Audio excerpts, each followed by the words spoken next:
milletimizin yüksek karakterini, yorulmaz çalışkanlığını, fıtri zekasını, ilme bağlılığını, güzel sanatlara sevgisini ve milli birlik duygusunu mütemadiyen her türlü vasıta ve tedbirlerle besleyerek inkişaf ettirmek milli yükümüzdür.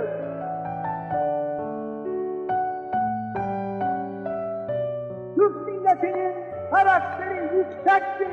Türk milleti çalışkandır. Türk milleti zekidir. Türk milletinin hürmette olduğu terakki ve medeniyet yolunda elinde ve kafasında tuttuğu meşale müstehdelindir.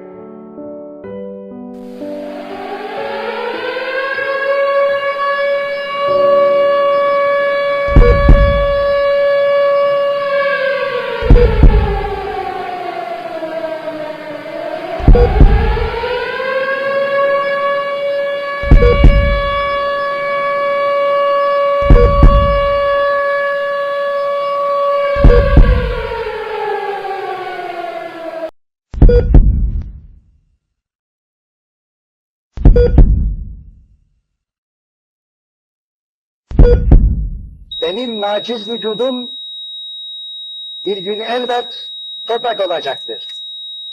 Fakat Türkiye Cumhuriyeti ilelebet payidar kalacaktır.